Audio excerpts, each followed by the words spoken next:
Hi everyone, कैसे हैं आप सब। तो आई सपोज आप लोगों की जो प्रिपरेशन है काफ़ी अच्छी चल रही होगी। कल की वीडियो के बाद कुछ एक लोगों के जो यूट्यूब पे कमेंट्स थे और एक दो लोगों ने थोड़ा रीच आउट किया वो टेलीग्राम के थ्रू। तो एक चीज़ काफ़ी अच्छी है कि आप में से ज़्यादातर लोगों को ये पता है कि आपके स्ट्रॉन्ग एरियाज़ क्या हैं और आपके वीक एरियाज़ क्या हैं।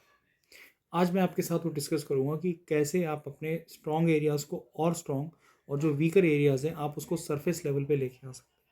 और ये सॉरी, ये बहुत ही सिंपल लेकिन बहुत ही इफ़ेक्टिव मेथड है।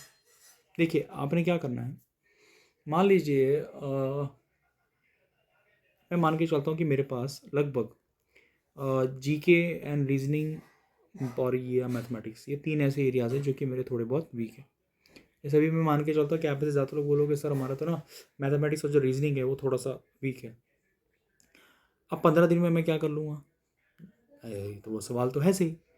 लेकिन मैं आपको ये बताऊंगा कि ये 15 दिन में आप कम से कम 40 से 50% अपना जो भी आपका वीकर पोर्शन है आप उसको स्ट्रॉन्ग कर लेंगे तो कैसा रहेगा। और अगर ये हो गया तो भाई चैनल सब्सक्राइब कर देना आगे, ठीक है, डन। आपने क्या करना है, एक A4 शीट लेनी है। उस A4 शीट के आपने कम से कम आप लगा लीजिए 8 या 9, मेरे ख्याल से 9 बन जाएंगे। 9 जो आईडी कार्ड्स के साइज़ होता है ना, इतना सा मतलब इतना, इसके आपने बनाने हैं रेक्टेंगुलर वो अपने वो पीसीस। और उसके बाद आपने इसमें क्या करना है, जैसे मान लीजिए क्या लूँ मैं टॉपिक, एस सी एफ ले लेता हूँ। S C F L C M के मैंने कुछ एक वो टॉपिक्स ले लिए। S C F L C M के टॉपिक लेने के बाद मैं उसमें क्या करूँगा कि मैं उसमें सिंपल जाके उसका जो शॉर्ट फॉर्मूलाज हैं वो मैंने यहाँ पे लिख दिए। और उसके नीचे उसका एक वो क्वेश्चन मैंने ऐसा लिख दिया कि इसको इस तरीके से सॉल्व करना है, या जो भी इसकी शॉर्टकट ट्रिक्स हैं वो मैंने लिख दी। रात को सोने से लगभग 15 से 20 मिनट पहले आपने क्या करना है, उसको ऐसे उठाना है और पढ़ना है। एस सी एफ ये होता है, एल सी एम ये होता है, इसको ऐसे निकालते, इसको ऐसे निकालते। 2-3 बार आपने इसको पढ़ा, फिर आप सो जाओ। लेकिन इसमें एक ट्रिक है। ट्रिक क्या है, रात को अगर आप 11 बजे सोते हैं तो ये काम आपको करना है 11 से लेकर 11:15 के बीच में। मतलब जो आपका सोने का टाइम है, एक तो उसमें आपको फ़ोन नहीं चलाना, ये सबसे बड़ी रिक्वायरमेंट है उसकी, ठीक है। आपने फ़ोन नहीं चलाना।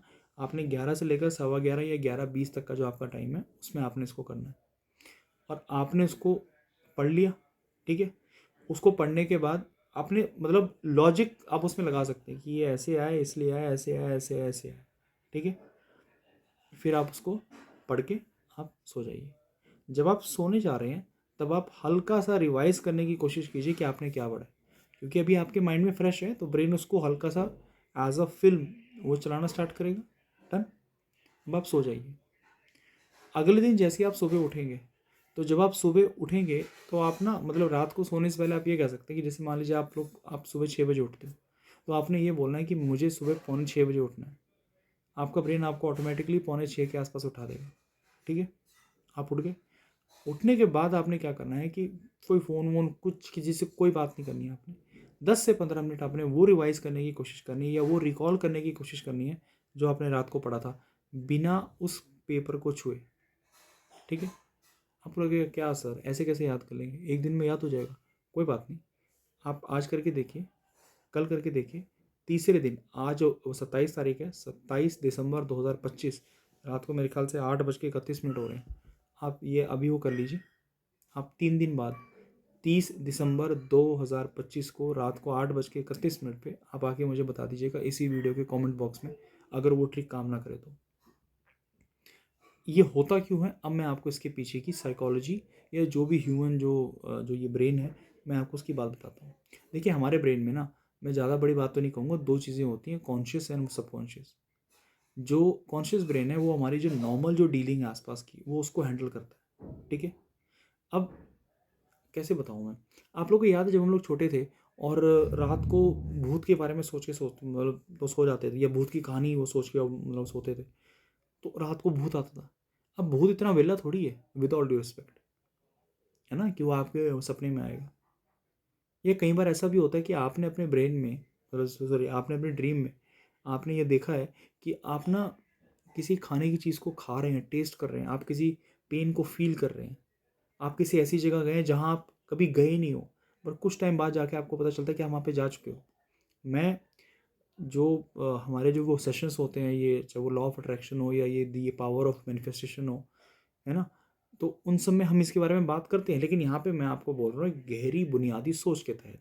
ये द सीक्रेट का बहुत अच्छा वो डायलॉग है ना, क्वांटम मैकेनिक्स के वो पर्सपेक्टिव से भी, ठीक है। और वो ये पर्सपेक्टिव वो ये है कि हमारा जो सबकॉन्शियस ब्रेन है वो हर उस इवेंट को, उस मेमोरी को स्टोर करके रखता है जो हमारा ब्रेन कैरी आउट करता है, लेकिन उसको उतनी तवज्जो नहीं देता। चलिए एक काम कीजिए, आप ये सोचिए कि आपने लास्ट टाइम गुलाब जामुन कब खाया था, और वो गुलाब जामुन जब आपने खाया था तब वो गुलाब जामुन कौन लेके आया था, और जो वो गुलाब जामुन लेके आया था कौन सी दुकान से लेके आया था, आपको याद आ जाएगा। ठीक है, अब आप मुझे बताइए, अगर आप उस व्यक्ति विशेष के साथ थे जब आप उस गुलाब जामुन को लेने गए हैं, क्या आपको आपकी ड्रेस का कलर याद है? क्या आप जिसके साथ गए थे आपको उसकी ड्रेस का कलर याद है? क्या आपको शॉपकीपर का चेहरा याद है? आप बोलेंगे मैं तो रोज़ ही मिलता हूँ उससे, ठीक है कोई बात नहीं। उसकी शॉप में कोई ऐसी चीज़ आपको याद आ रही है? आप दिमाग पे जोर दीजिएगा, आपका सबकॉन्शियस ब्रेन उस हर चीज़ को रिकॉर्ड कर चुका है। अभी अगर मैं आपको बोलता हूँ ना ब्लैक कलर, आप में से हर इंसान को ब्लैक कलर की कोई ना कोई चीज़ याद आएगी, और उसके बाद क्या होगा, स्पाइरल अप हो जाएगा, हर चीज़ आपको याद आएगी। इसे हम कहते हैं द स्नोबॉल इफेक्ट। आप एक चीज़ याद करेंगे, जैसे एग्ज़ाम में क्या होता है, 2 घंटे का जो एग्ज़ाम है उसमें क्या होता है, मैं क्यों बोलता हूँ कि मेंटल जो ये माइंड जो ये मैं आपका मेंटल जो आपकी वो टफनेस है या जो आपको जो माइंडसेट है उसका स्ट्रांग होना बहुत ज़रूरी है। क्यों ज़रूरी है? क्योंकि 2 घंटे के एग्ज़ाम में अगर आपको कोई भी कीवर्ड अगर आपको आपके एग्ज़ाम में ऐसा मिल गया, वो किसी एक चीज़ को ट्रिगर कर देगा आपके ब्रेन में, और आपका ब्रेन खट खट खट खट खट खट खट खट जितनी भी इंफॉर्मेशन उसके बारे में ले आएगा। मान लीजिए अगर मैं कहता हूँ ब्लैक, आप एग्ज़ाम में बैठे हैं, कोई एक क्वेश्चन ऐसा आएगा ब्लैक वाला, आप देख लीजिएगा, आज मैं इस चीज़ को कह रहा हूँ, आपके पेपर में ब्लैक जो चीज़ है वो किसी एक वो क्वेश्चन में हाईलाइट होगी, मतलब वो लिखी होगी, तब आपको मेरी ये वीडियो याद आएगी। ठीक है, आपको ये भी याद आएगा कि ये जो ऊपर जो थोड़ा सा जो ये लगा हुआ है, ये यहाँ पे एक वो डम मतलब कि क्या होता है, वो बम्प बोलते हैं, वो लगा हुआ है। आपको सारी चीज़ें याद आएंगी, क्योंकि हमारा जो सबकॉन्शियस ब्रेन है वो हर चीज़ को रिकॉर्ड करता है। प्रॉब्लम ये है कि हमारा जो कॉन्शियस ब्रेन है वो अपनी कुछ चीज़ों को, मतलब उसने वो लिमिटेशंस बना रखी है, वो उन्हीं चीज़ों को रिकॉल करेगा। ऐसा क्यों होता है कि अगर मैं आपको कोई सैड सॉन्ग की 4 लाइनें बोल दूँ तो आपको लगता है hi this is the story of my life, और वहीं अगर कोई मैं आपको उसी टाइम पे अगर मैं आपको कोई ऐसा सॉन्ग दे दूँ जो कि आपको खुश कर दे, आपको वो पंप अप कर दे, है ना, तो आपका आप बिल्कुल वो हो जाते हैं कि yes I can do it. मैं आपको सबसे अच्छा एग्जांपल देता हूँ अभी इसी वक्त, ठीक है, आप जस्ट ये विजुलाइज कीजिए, आप में से कितने लोगों ने भाग मिल्खा भाग देखी है? ठीक है, उसमें मिल्खा सिंह जी जब अपनी आखिरी रेस दौड़ते हैं, ठीक है, अब आप उस चीज़ को विजुलाइज कीजिए कि वो ये पीछे हैं लेकिन अब वो भाग रहा है, क्या आपके कानों में वो साउंड ट्रैक दौड़ रहा है? क्या दलेर मेहंदी जी की जो आवाज़ है वो जिसमें वो तान छेड़ते हैं, क्या वो अभी आपके में आ रहा है? क्या जो नानक नाम से जो उन्होंने वो शुरू किया है वो आपके कानों में वो गूंज रहा है? क्या अब आपको ये विजुलाइज हो रहा है कि जब वो इतनी स्पीड से दौड़ रहा है, ठीक है, तो वो धक धक धक धक जो जो वो बैकग्राउंड है वो चल रहा है आपका? क्या ये सोचकर आपके बॉडी के जो अपर पार्ट है, मान लीजिए जो नो जो ये शोल्डर्स वगैरह हैं, क्या इनमें आपको थोड़ी सी वो गर्मी महसूस हो रही है? आप उस स्टेडियम में नहीं है, ना ही आप भाग मिल्खा भाग में पार्टिसिपेट कर रहे हैं, ना ही आप मिल्खा सिंह जी हैं, ना ही आप वो आर्मी के हेड हैं जो पाकिस्तान के उस वक्त के वो प्रेसिडेंट थे, जो उनको ये कह रहे हैं कि बेटा आज तुम दौड़े नहीं, आज तुम उड़े हो, है ना, इसलिए ये दुनिया वो तुमको आज से फ्लाइंग सिख के नाम से जानेगी। आप वहाँ पे हो नहीं, लेकिन आपका ब्रेन अब उस चीज़ को रिकलेक्ट कर रहा है और वो रिक्रिएट कर रहा है।